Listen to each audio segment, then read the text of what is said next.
Hello, and welcome to the Zooming Hoosk Podcast, and I am your host, Dustin DaHusky. And I'm Kurdan Sourpuss, and I don't have a mouthful of food for once. Yet. We have pie. Actually, pie. Kurdan's got a lot of pie. I after podcast, I'm going to get lots of pie. So how was your week? In a nutshell. Like work-wise, or just overall everything? Yeah, since we didn't do one this past Tuesday because my work decided to put me on overtime. I have to put down that fiery Cheeto because it's going to make my nose run like dangerous. Crazy. And I love the shirt. Yes, it's Yin Yang Wolf. Overall, like between work and home and gaming and Thanksgiving, it was a good week. I mean, it didn't start out good because things were bad between me and my supervisor, but progressively, as time has gone on, it's gotten better. You've pretty much slowly getting over it. Basically, neither party has apologized because I don't feel the need to apologize. You know what? Maybe you're just better off not to. I'm not. And, my knee-jerk reaction, and this is my mom's fault, would be to just cave and apologize. The first one's never bad. After that, it's going to be spicy. But yeah, my mom is very big on I'm sorries. And yes, she was. She was. Oh, yeah. I'm slightly big on them when I see fit, but I try not to overdo it because you use anything too much, it loses all meaning. Right. Or it definitely loses its... It becomes a catchphrase, and then all of a sudden people expect you to say exactly that. It doesn't have the same meaning behind it. I mean, if you say you're apologizing for something, either you are or you are not. If you keep saying I'm sorry... It becomes meaningless. It does. It loses its power, that's for sure. It's like telling a cat no, and then eventually the cat's like, oh, well, I don't care. No, well, cats don't care either way. No. But overall, good week. Good week. I sort of had a crazy week with overtime, but hey, I made a little bit of money. While I don't care for it because that's measly, piddly change that I would be better off spending my time at home looking at porn. But hey, you know what? I get a little bit of money for that, which isn't a whole lot much, but you know what? For looking at porn? No, for doing overtime at my job. He does not look at porn at work. I could, and they probably still... Well, I think my boss looks at porn. Well, I do. Bad cat. I do it right in the break room in front of everybody. But anyway... I just make sure I have my back to the wall so nobody can, scoot behind me. If they do, I'm like... Yep. Oh, I absolutely hate that when people purposely walk right behind you. It's like, do you mind? I mean, the way your desk is sitting, that's literally, imagine our break room table, but a few feet away from the wall with chairs lined up, behind it. That's me. He ate the whipped cream. Yeah, I stole some. Cool whip, if you will. Yeah, it's one thing that I hate the most is when people get up sort of in your business on what you're looking at your phone, and they specifically do the walk behind you slow walk. Yep. And everybody at my job does the Walmart mosey. I don't know what we call it. To me, I just like to call it the fuck off peruse. And what I tend to do is I just flip my phone over. It's like, you know what? No, until you move, I'm just going to keep my phone and I'm not going to touch it. I do the same. You're wasting my time, but you're also wasting your own time. So you know what? No one wins at this. Yep. I do have my brightness way down. It's like when I don't know, my boss is a total sociopath where he would stand behind you and look at what you're doing. Yes, he does.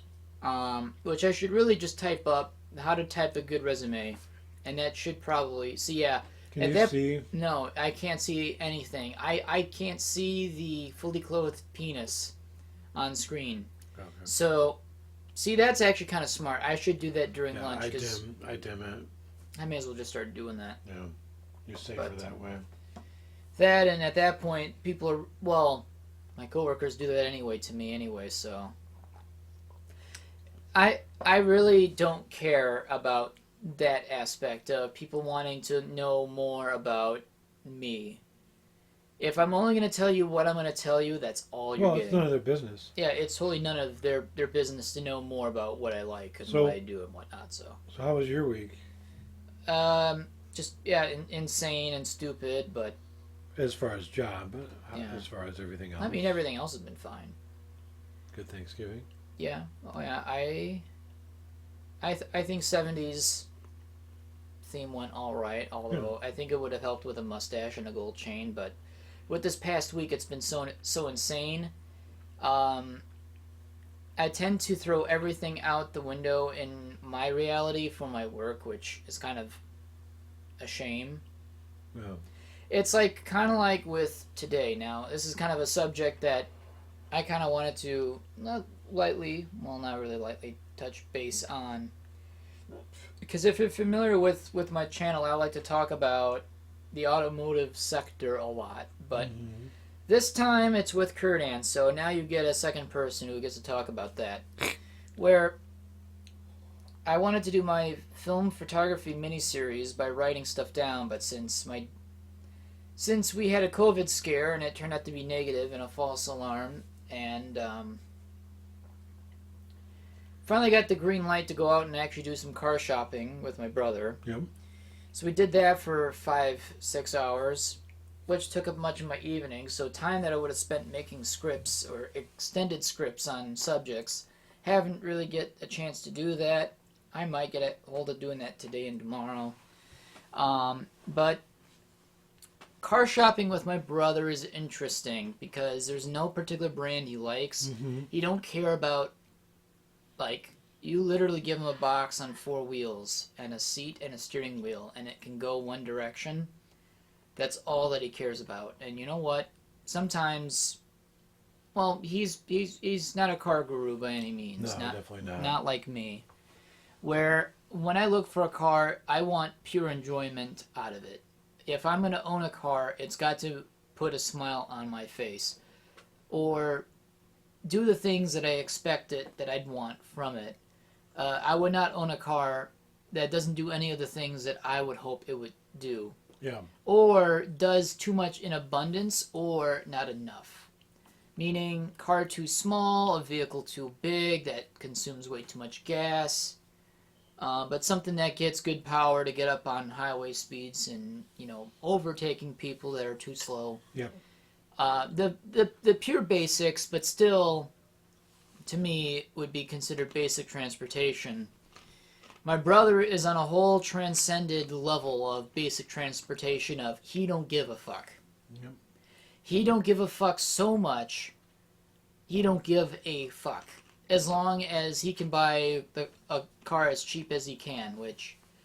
So, initially that was to be $13,000, $14,000, find a car, haggle with a dealership to get for a little bit less, and then take it home. Which wasn't the intention of today, but if it happened, it would have happened. Yeah. It almost happened 3 times, but now let me get into that.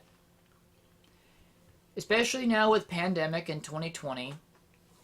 Now, if you want to haggle for a car price, what's on the ticket?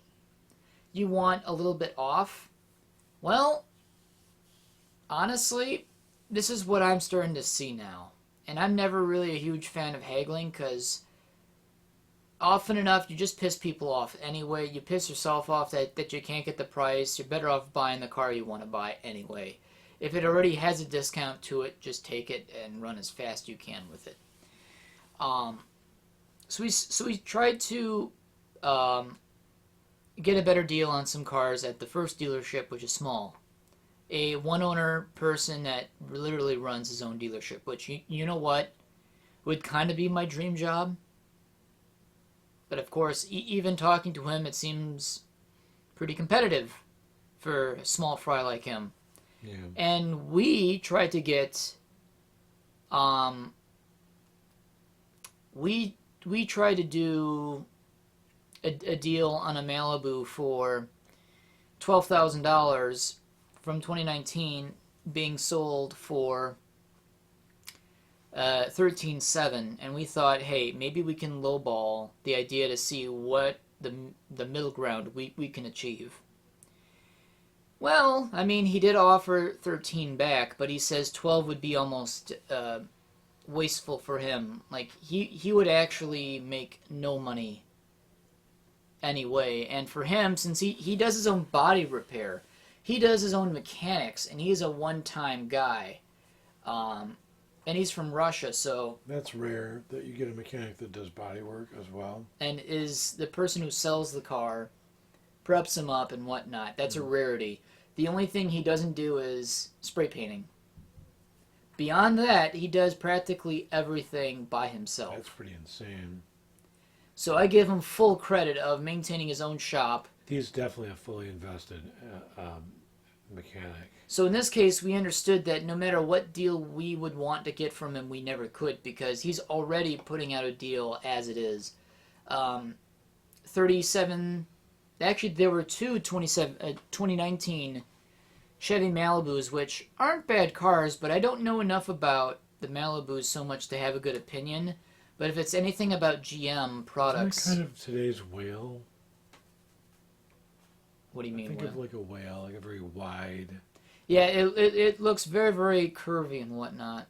And wide, like you can fit a lot of people across the back seat.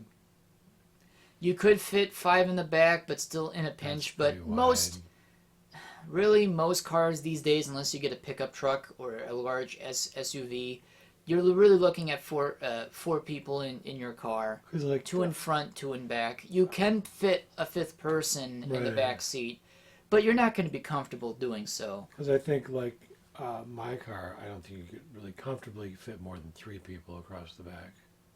I mean, it is a 3-seater in the back, but you need to have children to three children in the back seat can fit comfortably in the back of your car, but 3 grown-ass adults, no way. You can do it, but it'd be for short trips. Yeah. That'd be going from here to Milwaukee for a concert. Yeah. And a going 5-6 hour trip would be hell.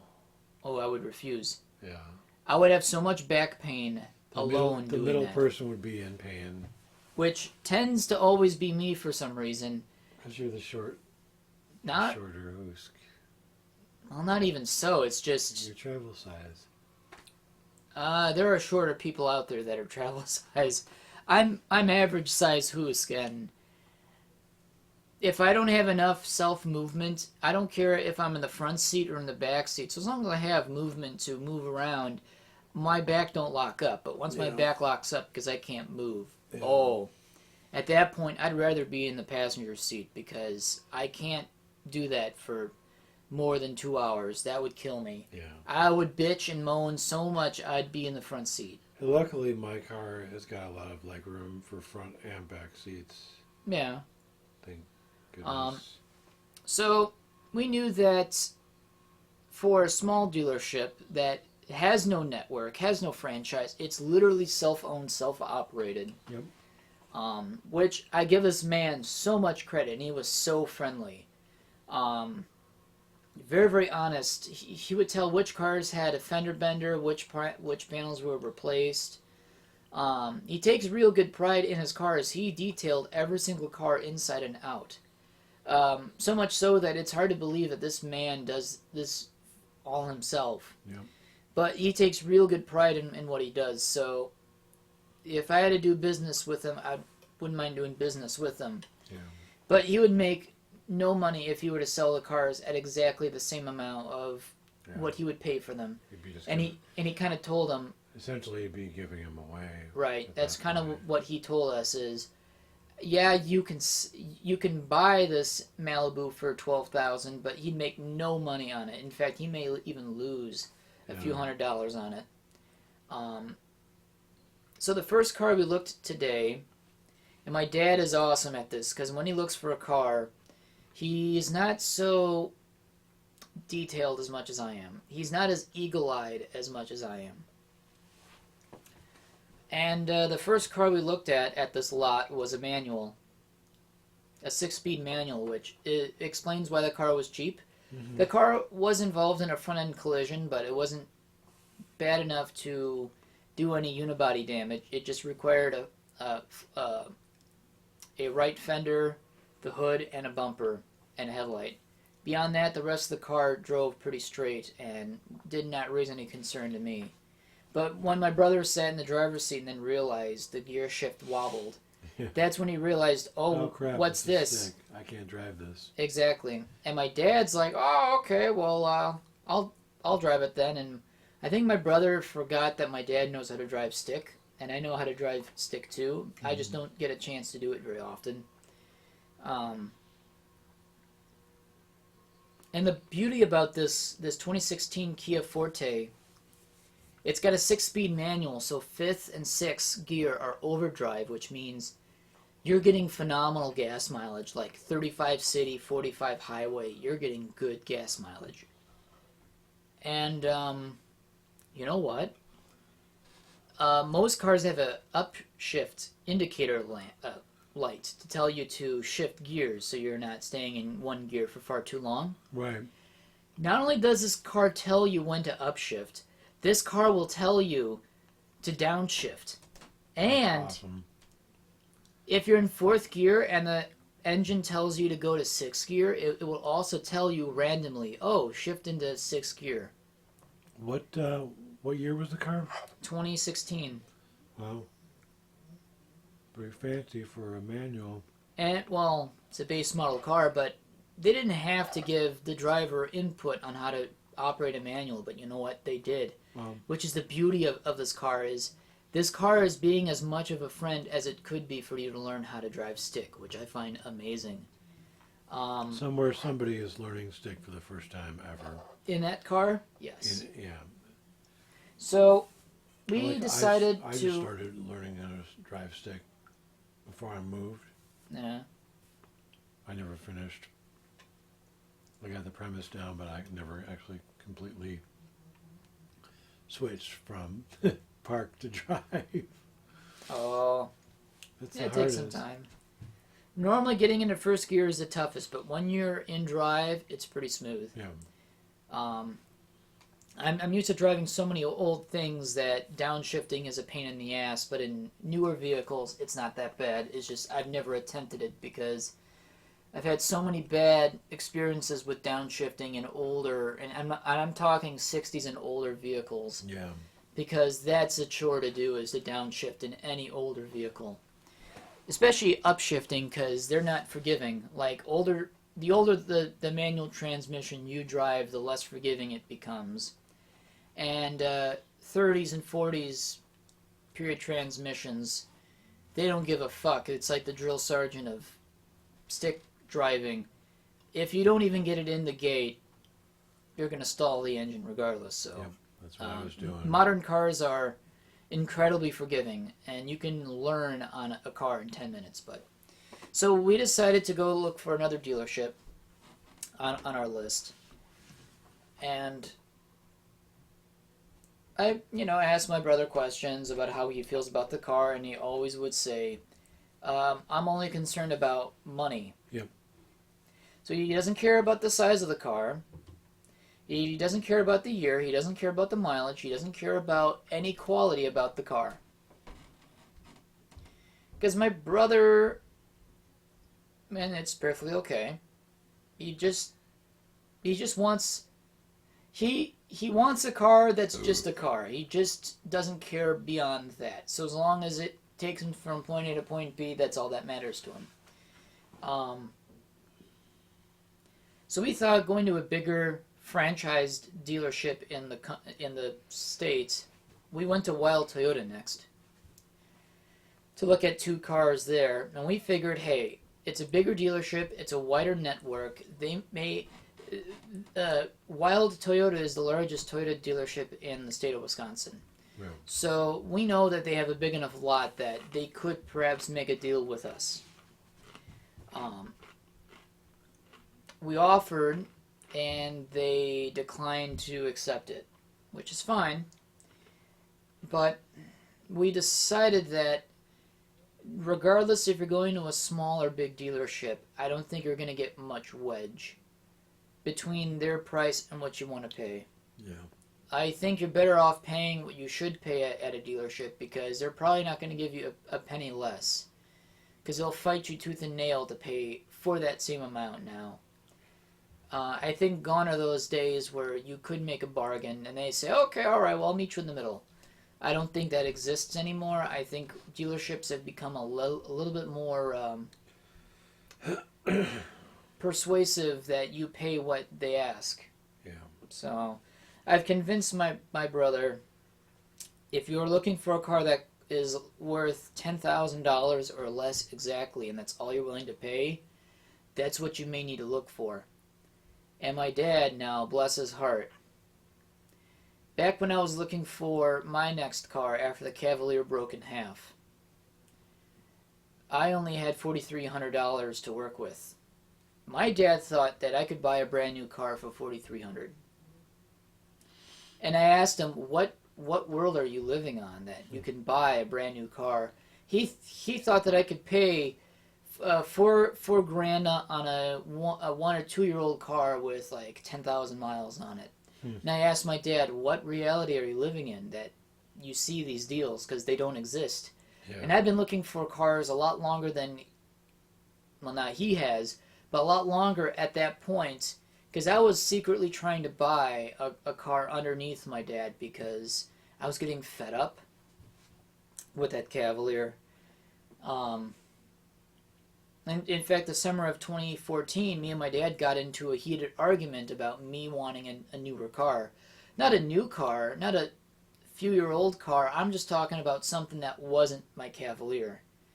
And he was adamant that this was going to be my car until it fell apart into the ground, which that August it finally did. And it only took 2 months to do it. Granted, it was already rusted long before then, but it didn't last very long that I had to accept my fate, that this is the car I have to drive until it literally falls apart, and it didn't have to be long. So my dad's like, oh, well, we got to find you a 2-3-year-old car with 20,000 miles for about 3,000 miles. It's like, yeah, that exists, but I don't think you're going to get a good deal. Yeah. Do you have toothache? No. Aw. So, my choices of car that he could probably look for now are going to be high miles and old. But if it's something that the polecat wants and he's willing to only pay for, who is he to complain? I don't know. What are your experiences with buying cars in your past? You know, the first car that I bought was my uncle's Mitsubishi Galant. It was a 1994? Mm-hmm. No, it was a 1990 Mitsubishi Galant. Okay. It had a sunroof, and it just looked really, to me, back in those days, futuristic. It was a nice looking car, but man, did it have problems. And I mean, back then, cars, while they were built okay, they were never as reliable as they are right now. No, definitely not. And this car had problems to begin with before I bought it. So essentially, I ended up putting in almost twice as much what I paid for the thing. Ooh. So I'm still a little bit bitter because of that car. You would not sit in a Mitsubishi. Oh, you'd have to pay me money. Yeah, I was... So, as someone who's owned a lot more cars than I have driven more cars while my cars broke down. Well, really, it was the Cavalier. My Spectra never broke down. My Forte 5, which I absolutely love, has never stranded me anywhere. I've driven more people's cars to get to work than I did my own cars back in the day. But you've actually owned multiple vehicles in your day. I mean, after that was the pickup truck, which people, like my friends, loved. Everybody rolled in the back. I used it for transporting materials, dirt, a lot of dirt. You were burying people. People needed me always because I had a pickup truck. Yeah, they were They like, saw, hey, Joe's got a pickup truck. it's the Sourpuss. He's got a pickup truck. Let us borrow your pickup truck. We're going to pick up 2x4s and plywood. Yeah. So, I mean, they knew where to go. And what happened to that pickup truck? Well, there was basically a tornado somewhere. We never got tornadoes in the Aurora, Illinois area because of the Fox Valley. But we definitely got the wind effect and rain effect of it. And I was coming home from work, I believe. I was working in the Fox Valley Mall. And a small-sized truck, probably a lot like the one you drive for work, nicked a tree in front of it that had been, swaying and, because of the wind effects, the branch was a little bit low and, the timing was just right. So this truck nicked the branch, knocked it loose. Knocked it loose. It fell. It hit the ground. The car in front of it basically knocked it back up in the air. Actually, I thought it bounced because of the impact that it went over the car, and then you just... It did. I mean, they basically knocked it up. So it went over their car and landed right on my hood. Didn't it land in your windshield? Yeah. Hood, windshield, then bounced over, and then bounced over the other car behind me. Oh, so this is like a Benny Hill moment of everybody whacking the same branch over and over again. Definitely best analogy ever. That branch was proud that day. It caused thousands of dollars of vehicular damage. That poor truck. I love that truck. What else happened to that truck? Well, really... Did you have a nice stereo system in it? I did have a nice stereo system, and I bought one of those stupid tube subwoofer things that I'd stuffed behind my back seat. Wub wub? And, was it a wub wub? Kind of. No. Just the big long cylinder type thing. Wait a minute. Wub wub penis. Yeah, sure. Oh my god, imagine if someone put it up their ass. Well, my colon is wub wub. You might be mistaken because the wub wub was like 10 to 12 inches in diameter. So some furry could certainly sit on it. No furry I know. Varka would probably do it. Okay, Varka. He can take a DOT standard traffic cone up his ass. It's impressive. Here's Varka. I've seen it in a video. It's amazing. But go on. So, yeah, I was dumb and I just stuffed it behind my back seat. I didn't secure it or bolt it down or anything. Somebody broke in my car while I was at work and stole it. And I believe they stole my radio as well. Because I had a radio that I had put in the car. They stole the radio as well. This is definitely the 90s. Yeah, radios. Yep, see? Spicy. Oh my god, and that's a small piece. Fiery Cheetos. This is the Aldi brand version too. Hot. Wow, that's impressive. Yeah. And then at that point you had bought your current car. Yeah, so I bought another radio. And the next radio I bought had the front... The front faceplate that you can remove. Right? And I didn't remove it, and it got stolen again. Wait, the faceplate or the whole thing again? The whole thing, because I didn't take the faceplate off. People really loved you for radios.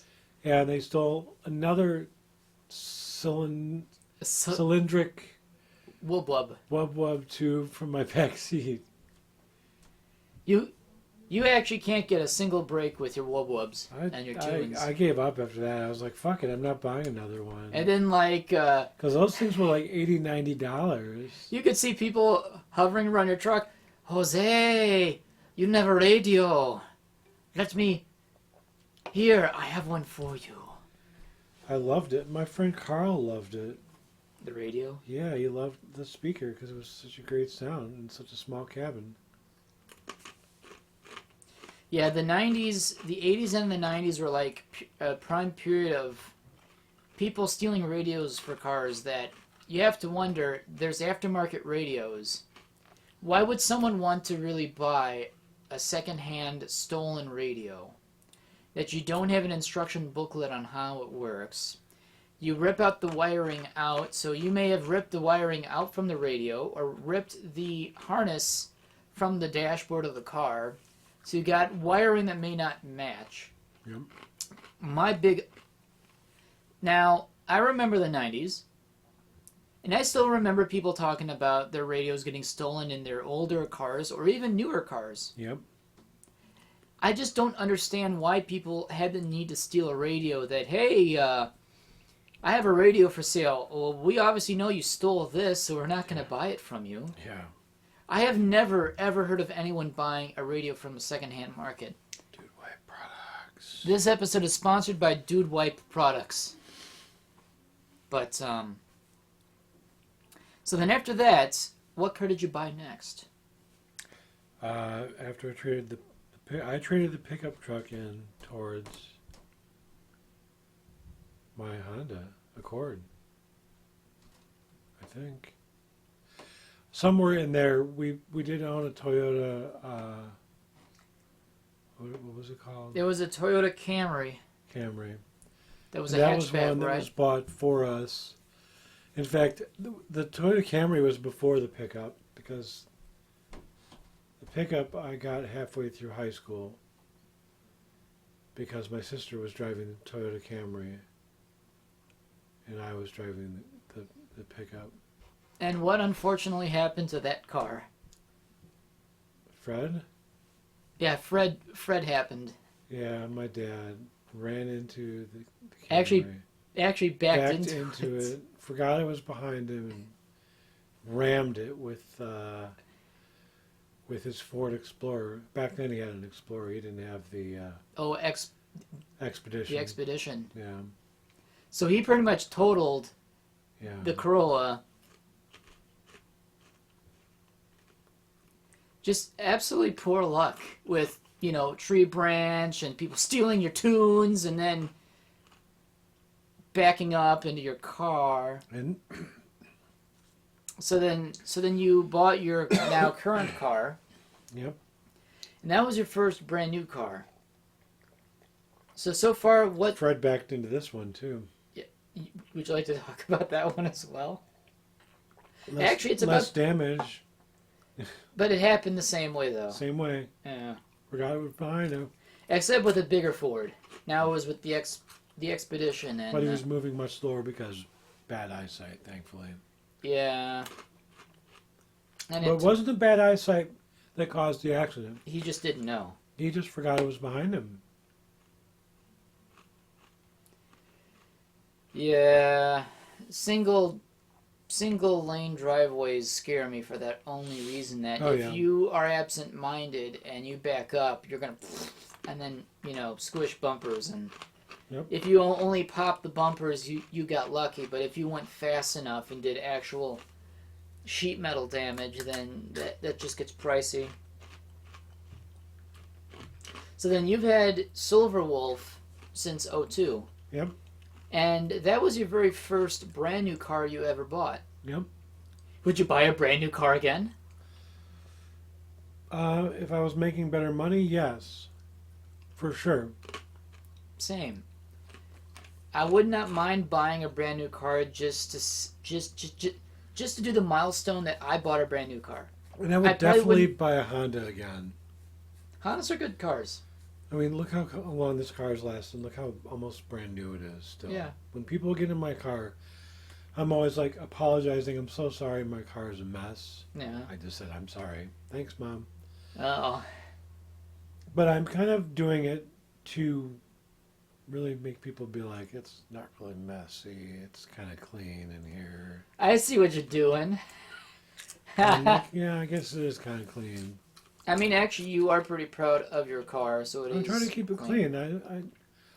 I've been in way too many messy cars. Yeah. Friends of Hoosk. What's it? Friends of Hoosk.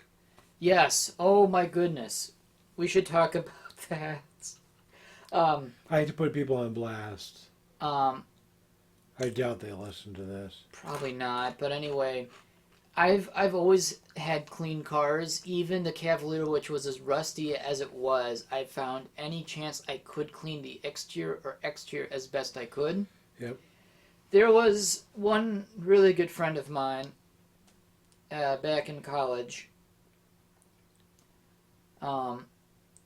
They had owned a mid-90s Toyota Corolla, which, to be honest, if you had to pick a brand, not a brand new car, but if you had to pick a used car to be your first car, I would always recommend a Corolla, regardless of time period, because you know what? It's going to have loads of character, because it's not going to be perfect. Half the bells and whistles, if it's got it, won't work. Yeah. So it adds to the character. This car was all manual, everything but an automatic transmission, so it had none of the bells and whistles. It had air conditioning, but it didn't work. But it was their basic transportation. Yep. And I offered, because we were doing an anime night thing, and we were going to go pick up people with our cars, and I had somewhere to be that weekend, so my friend had decided to be the one who picked everyone up. Yeah.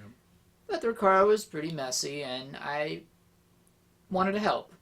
I wanted to help just to make the weekend for them fun and just to kind of clean up their car. And it was only meant for their front seat and their back seat, but oh boy, it was quite messy. We found rotten Tostino's pizza rolls in a Tupperware container that literally turned liquid black. Ugh. It actually went beyond just rotten food. It liquefied, which I've never seen before. That has to be a while. At least a couple weeks. Months, maybe. Possibly months. I found snacks that were buried under more snacks that have had expiration dates for, like a year or something. Ugh. So I decided to throw all this stuff out. I didn't throw away stuff that felt like it was a personal valuable, so I put this off towards the side, but garbage bags, candy wrappers, this normal junk that I see as junk, I normally threw out. Yeah. Knowing that there was no real value in it. Sure. And then I found a fish tank. There was so much clutter in the car that there was an actual, like a 10 or 15 gallon fish tank in the back seat. But at the end of the day... There wasn't a fish in there, was there? Oh no, it was an empty tank. Okay. Fully empty tank. But at the end of the day, we fully cleaned that car out. I vacuumed it.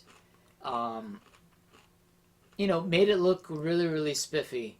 Vacuumed as much of the melted chocolate in the back seat. I made sure I picked up as much of that as possible. And you know what? They had an incredibly clean 96 Toyota Corolla. While not the most prettiest car inside or out, it was at least clean, and they really appreciated my help, and I was just glad to help. Sure. Which the weekend came by. They were able to get the stuff they wanted to do. They picked up all their friends in the back seat and the front seat. So, the car was clean enough to do what it was needed to do for that weekend. And my friend can be a bit messy. But we're all messy in our own ways from time to time, or sometimes I get messy for a while and then I kick myself in the ass to clean up again. So I'm not to say they were always messy. I can be messy too, but rarely. And for the next 3 weeks, they were so proud of their clean car, they actually took effort to keep the car clean. Yeah. And I was really proud about that. It's like, good job, because knowing how messy they were before, they were really taking in strides to keep their car clean. Sure. Then we decided to go joyriding one night. Stopped at a Taco Bell and said, hey, let's get some Taco Bell. And we did. We went in the drive-thru. I had previously... No, I may have gotten some. I can't remember. But anyway, so me and the friend in the front seat... Well, actually, I was in the back seat. My friend and their friend, of course, front seat. They ordered their food. We drove off, and immediately, it was like watching this in slow motion. She took one of the wrappers off what they bought. Yep. Tossed it behind her back into the back footwell, and I thought, oh no, it begins. It begins, and you know what? Within a week, that car was trashed. Probably worse than before, too. Just as bad as before. Just as bad, yeah. And I saw that. It's like, oh no. They did such a good job for 3 weeks to keep this car clean, which is maybe the longest it's ever been clean. And then all of a sudden it took one Taco Bell wrapper thrown in the back seat, and then it was back to square one within about a week. And did you ever clean that car again for this Nope. person? Nope. The first time was already like pulling teeth. Yeah. Yeah. I remember after I saw the car after you had cleaned it the first time. And it was filthy. And you couldn't even see in the back window of the back Oh, seat actually it did get sort of bad because it came up to the windowsill. Almost to the ceiling. It was that high up. You couldn't see out the back window. Yeah. And I believe that the trunk wouldn't close all the way. It was bungeed. Yeah, that was due to an accident, which there was so much rot when the car got bumped by another vehicle. Yeah. It had pressed the lower tailgate sill in to where the trunk wouldn't properly latch because the latch was further in the car than it should have. And I offered my friend, hey, look, I might be able to get your trunk fixed, but it's going to require a chain and a tree. And to drive the car forward to press the trunk sill, including the wire latch that the trunk latch will connect to when you slam it, it's not going to look pretty. No. However, the car wasn't pretty as it was. When I looked underneath the car, the whole rear right side was gone, like underneath. There was no metal left. And bless their hearts, they were expecting that they could actually put a whole new panel in the back of their car, thinking it can be rebuilt. But this is a 90s Corolla, which they don't make body parts anymore for. And would cost way more than the worth of the car itself. But I was going to offer, hey, I have a tree in the front yard. Let's get some chain. Let's wrap it around the back trunk sill, because the trunk's already useless anyway. You may as well try to pull the car forward to pull the sill out and then hopefully close the trunk on it, and then you don't have to worry about bungee strap, but it never materialized. And I remember because I noticed the occasional piece of garbage falling out of the trunk. When we followed behind them. Oh, yeah. There was actually stuff falling outside the large gaping trunk hole from the inside. So, yeah. Because I remember I was getting ready to get in the back seat, and she was like, yeah, about that. Yeah, there's no back seat. Not that it doesn't exist. It was just buried, buried, if you will. Yeah, that was a very messy car. I wanted to help her the first time, but then now seeing how it filled up with trash again so quickly, it's like, okay, I'm not doing that a second time. Yep. I don't mind cleaning cars, actually. It's just when it gets trashed up again like that, and the first time was like pulling nails. Yeah.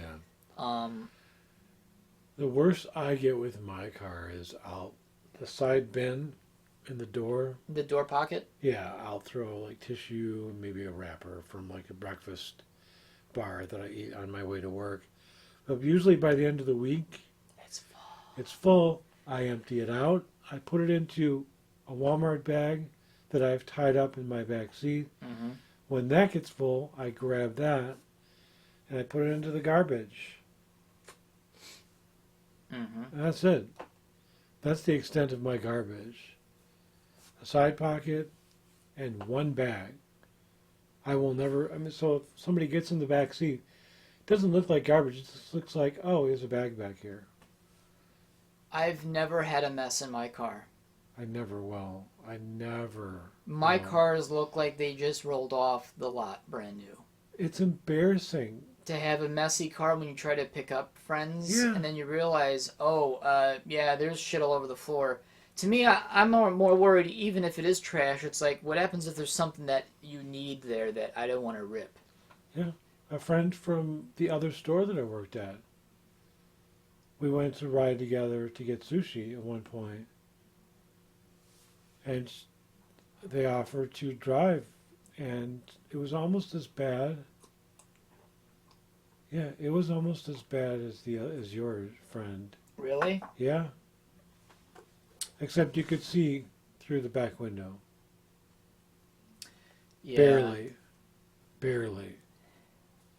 It was right there at that level. Oh, that's Rearview pretty mirror. bad, yeah. Yeah, it was like, and there was no way anybody At that could sit point, back your there. car is not usable. All it is No. just a rolling garbage bin. And it's embarrassing for them. I was embarrassed for them getting in there. Yeah. You know what was the most disgusting thing I've ever found in any of my cars? What? Actually, my second car that I bought, or the Marshmallow, it had white stains in the back seat and a lot of dog hair, but that's not the most disturbing thing I've ever seen. Yeah.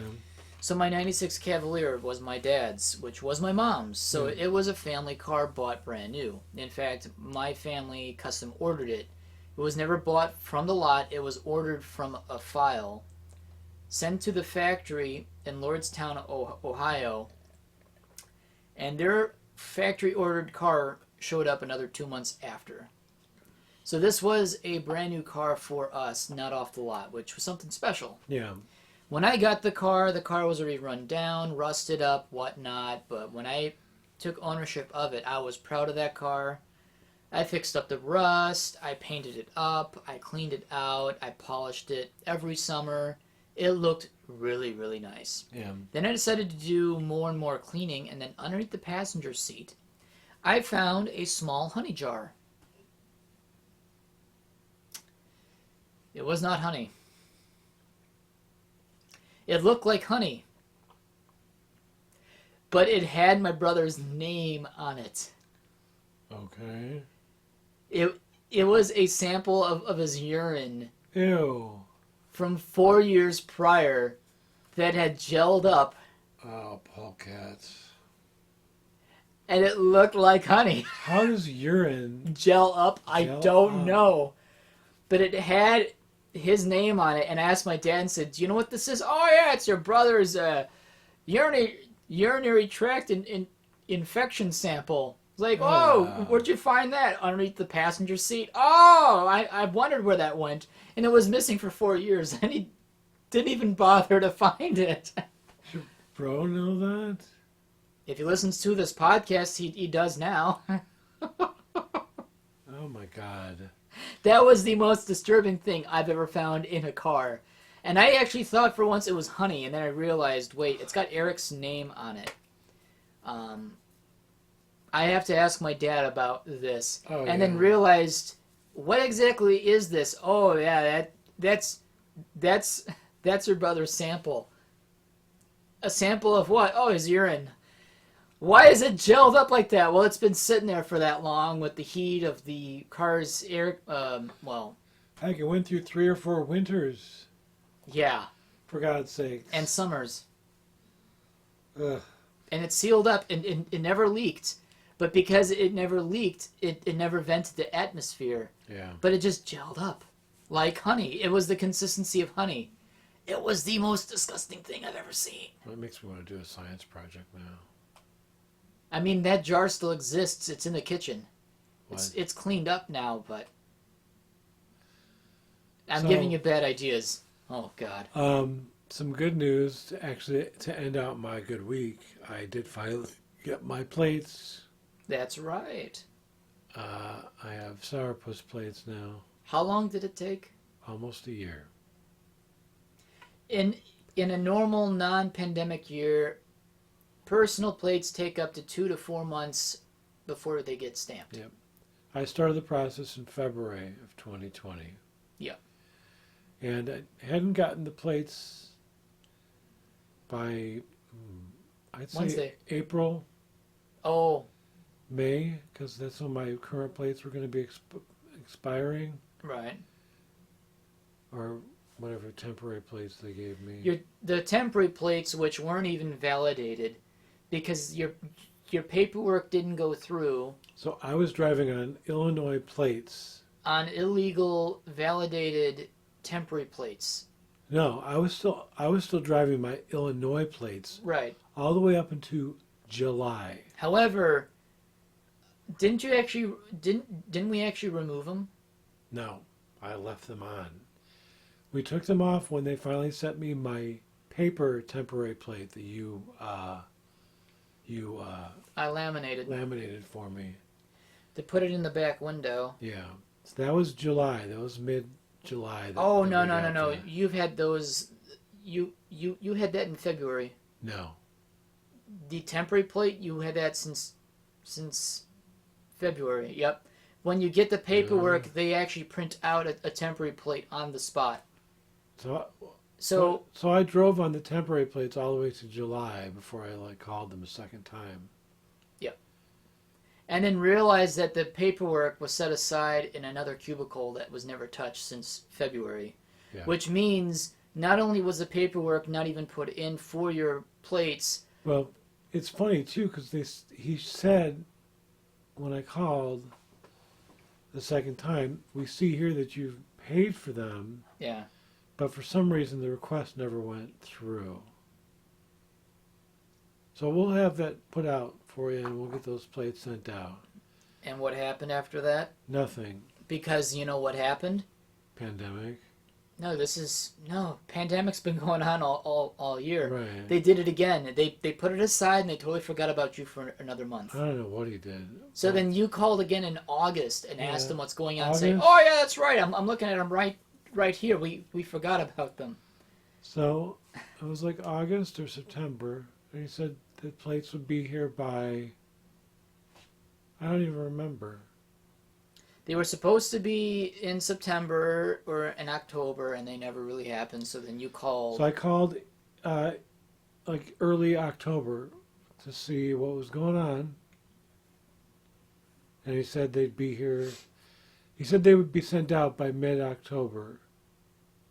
So I should have them around the middle of November. Middle to the end of November. And I called them the day before Thanksgiving because I still hadn't gotten them. That was what date? The 20th. Thursday was Thanksgiving. So last Thursday was the 19th. No, this Thursday. This Thursday, that was the 26th. So Thursday, the 26th was Thanksgiving. Yeah. I called them on Wednesday morning, bright and early. They opened at 7:30. I called them at 7:28. I got a human being right away. So it wasn't on hold for the typical 2 hours, 2.5 hours that usually are on hold for the DMV. Which is way too long that it actually should be, because believe it or not, Wisconsin DMV, while it is awful, it's not that bad. No, it shouldn't be. I think it's just the pandemic really, really fucked Because them up. nobody wants to leave, they just call all the time now. So I called them to say, hey, I still haven't gotten the plate.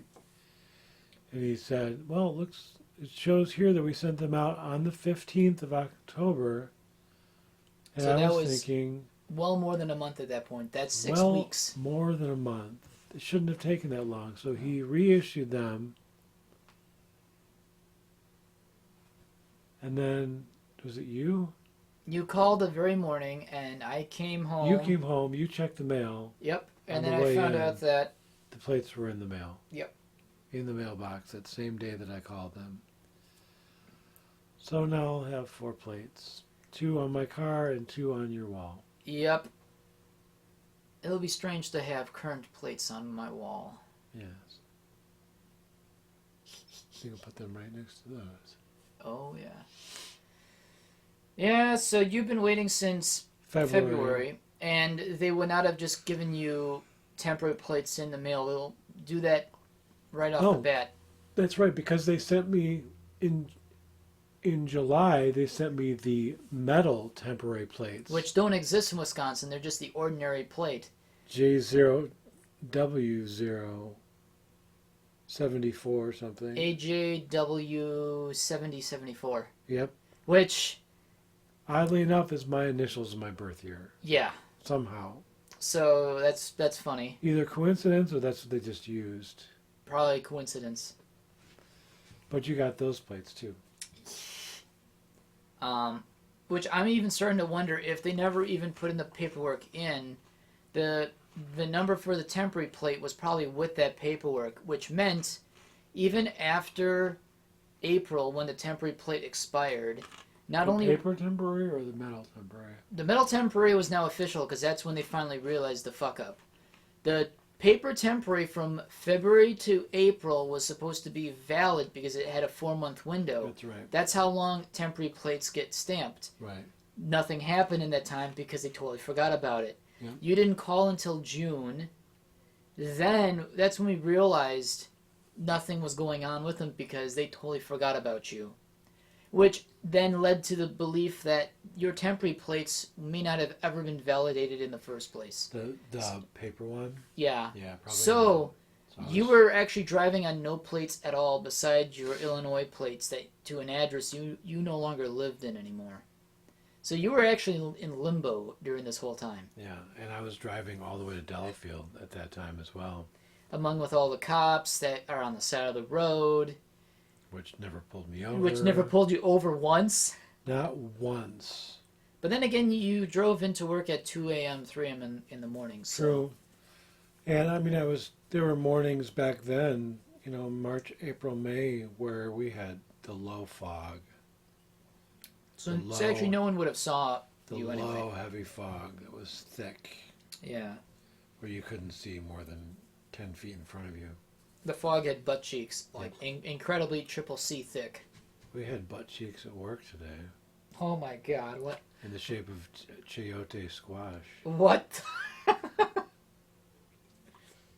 Actually, it was chayote squash in the shape of old man butt cheeks. Oh, so they didn't have a Brazilian butt lift. No, it was kind of like where it was kind of concave. Oh, no. It went in at the last second. Oh, it's a pressed ham. Like somebody made a butt. Oh, we forgot the middle part. Oh, there.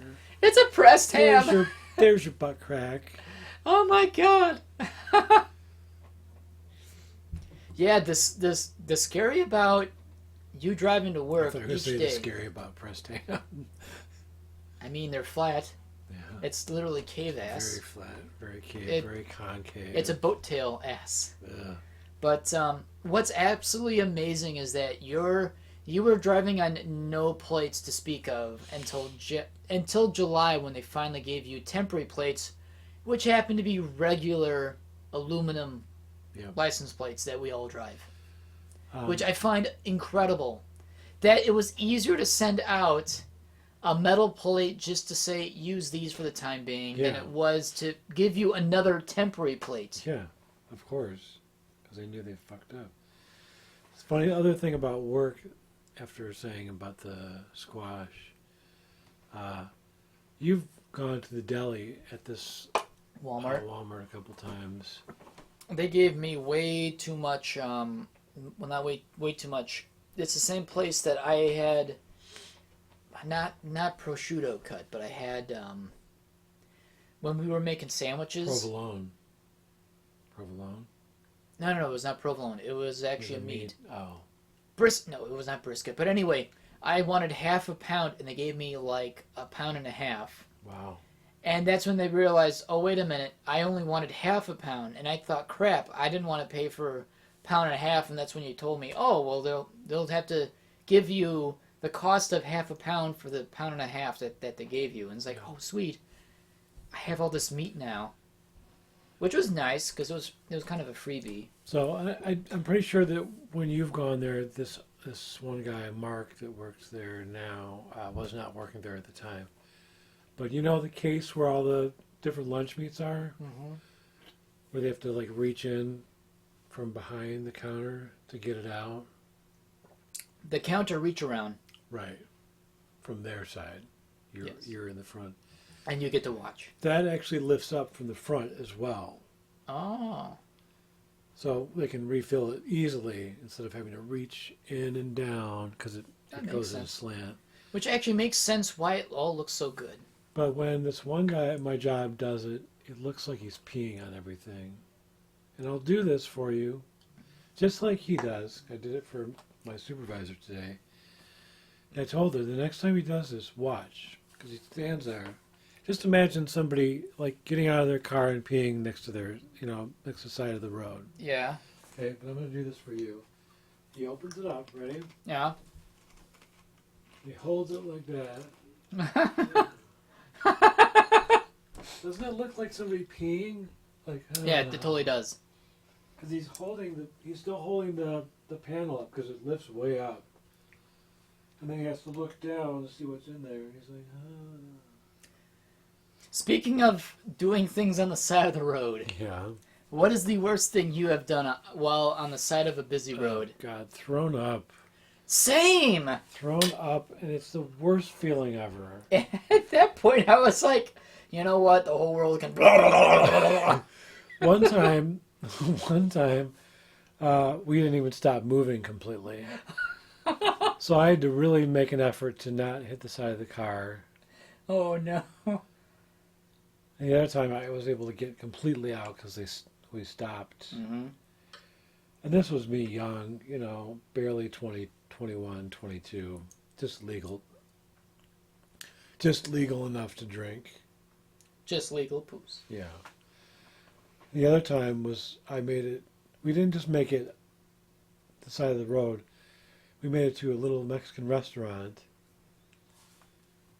And I ended up in the toilet for a good hour and a half. Aww. And it was probably the worst time ever. I think... It was a dirty toilet, and I was huddling it. I don't think... And fell asleep on it. Oh. Yeah. You have strange luck with toilets. Indy FurCon. Dude, Constaff was worried about you. Yeah. Enough to where they asked about your badge number. Anybody that knows me well enough knows that I don't handle a lot of different types of liquor at the same time well. No. Like even 2 beers will get me good. So don't give me something else. You are a sip-sip-poos. I am a sip-sip-poos. Now, the only time I've ever done something nasty on the side of the road was obviously throwing up, and this was after I finally went to my very first Laugh softball meet in September, and I had so much fun doing it. Realized I was a bit out of shape, but you know what? This year you're talking, right? And I had a lot of fun. Yeah. However, I drank enough water, but I didn't realize I was sweating that much. You were dehydrated. I was dehydrating myself a lot more than I was anticipating. So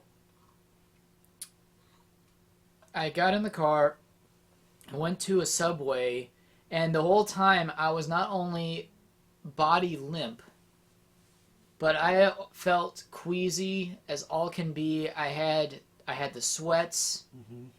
I felt clammy. I felt disgusting. Oh, it's such an awful feeling. And at first, I thought it was COVID-19. And I thought, God. how could I caught it from others when everyone's wearing a mask?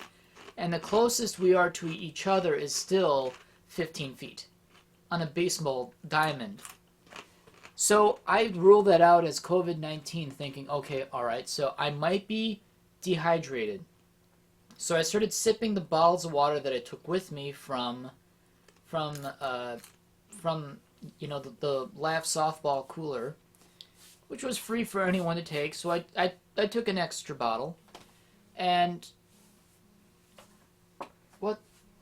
Oh, it's Carol. Yeah, I'm not answering because it's 8 o'clock. So I felt so clammy.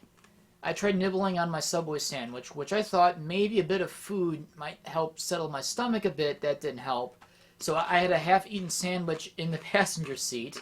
I had an open bottle of water in my cup holder, and I'm driving numbingly. That's the scary part, was I was so out of it, I didn't realize I was in Milwaukee until I went to my exit. And that's when I realized, oh, fuck, I'm actually in Wisconsin. And I thought I had been in Illinois the whole time. That's how bad it got for me. But somewhere on I-290 near O'Hare Airport, I still felt queasy, and I figured, you know what, I have to purge, even though that I didn't eat much. So I wasn't going to lose any food solids that I absolutely needed to keep my stomach from being too upset. But I did drink a lot of water, but I'm hoping maybe if I purge a bit, I might feel better, which I sort of did, actually. I purged the rest of the night, too, which I'm someone that does not throw up, and you know me well enough, and I can't throw up. Yep, I tried. You threatened me. You threatened me on the verge of leaving the con that I would throw up, and I could not do it because I cannot throw up. Yeah. And when I throw up, it becomes glorious. Trying to force someone to do something like that it's not fair anyway.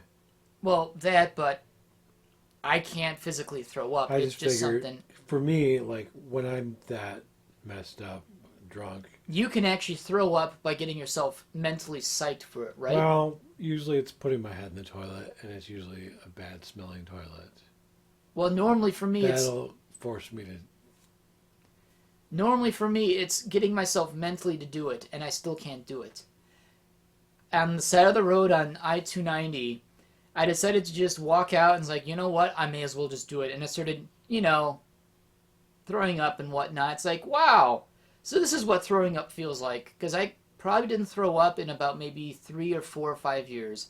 I rarely ever throw up. In most cases, I don't even know why. I just don't know. But the scary bit about that was I was still conscious the whole way, driving back home, but lazily, doing the speed limit in Illinois, in the Chicago area, when everyone else is doing 25 over. But I stopped giving a fuck because I was so out of it. It's like, you know what, you guys can go around me. That was not my fun experience. However, you mentioned puking out of a rolling car. Mm-hmm. So my good friend Toxic Wolfie, a really, really long friend of mine from the good old days of when I was not new to this fandom, but new to it on an active level. Me and my friend Toxic would literally spend every weekend together just hanging out. It was really, really fun. I miss those days. Good times. And she was going out with another furry, local furry, and a circus. No, I don't think it's circus. I think it was a Ren Fair, not actor, but sort of is, sort of isn't. Pretty much not a carny, but kind of a carny, but not really a carny. I'm just trying to figure out the word, and I can't think of it. And, there's been some days where he likes to talk tough and talk about how much liquor, how much vodka he can chug, and how he tells me that he can outdrink me, and I kind of says, yeah, I'm sure you can. I don't care, because I don't drink vodka, which I sort of did, but not as much as I used to now. And the night before, he got totally white boy wasted on vodka with some of his friends before me Briggs, toxic, and his name is Panda, but he also goes by the name of Shoe. We just don't know where the shoe came from. If the shoe fits. And he sat in the rear right seat of my Cavalier. I like to call him the Ninja Puker. Because normally you can hear a window roll down at speed and you can hear it buffer. Well, you know what? I actually have no idea when he puked out the window at speed. Because when he puked out the back window, it actually trailed against the... It actually stripped the clear coat off my car on the right side. It was literally like puke racing stripes on the side of my car. And you know what? Never noticed it. I have no idea when he did it. But it wasn't until 2 weeks later did I realize, oh, what's this? Oh, that smells like puke. And Shu said that he was totally hungover. He puked out of my car in speed. So I can just imagine he rolling down the window, just puke streaming on the right side of my car. God. And the funny bit is, I don't remember him actually doing that at all. Which car was this? The Cavalier. Oh, okay. So Death Trap. Yeah, and you know what? To the very end, I could not get rid of the puke stains off the car. Like the food solids and whatnot, there were chunks on the side of my car, and I could not wash it off, ever. It just melded with the paint. So yeah, ninja puking at 70 miles an hour. I'm going to cut this slightly short just because I'm struggling to stay awake. Yeah, I think it's a good time to probably cut it off. I did want to mention, though, because of this... Ninja puking? No, getting off the puking. Okay. That's my fault. What? I brought that up. Puking? Yeah. I don't care. So because of me finally getting my plates in celebration, I wanted to do a fursuit photo shoot in suit on my car. Maybe at a park with a lot of people present. Maybe at a park, possibly with some spectators. Just loafing on the back of my car. And you may as well loaf on the front. Just like sprawl across the hood of your I want to lay across the trunk. Lay. Feet up. You could certainly do that. Those Hondas are sturdily built. You could certainly do that. Yep. That'd be fun. And then you can say, I loafed on my car. Yep. I think that'll be good. I think that'll be fun too. Hopefully the weather's nice tomorrow. I would hope so. And oddly enough, we've been having good weather. Like all day today was like 50 degrees. So what I'll probably do is I'll suit up, keep the head off, and we go to a secluded park and we just park in the parking lot and just take some pictures and then zoom back home. Yep. Yeah. So we don't have police like, hey, what's going on over here? I'm just taking pictures of my cat in my car.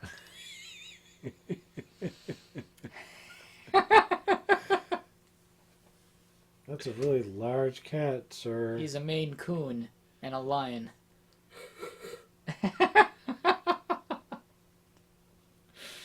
I think that's a good time to end this. So. Yeah, I think so. Good episode. Anyway, hope you guys enjoyed this episode. Something different. We like to talk about different things, and today happened to be car things and puking. Oh boy. Well, we'll catch you next time. Thank you for tuning in to another episode of the Zooming Hoosk Podcast, and I am once again your host, Dustin DaHusky. I'm Kurdan Sourpuss. And we'll catch you next time. Bye. Bye.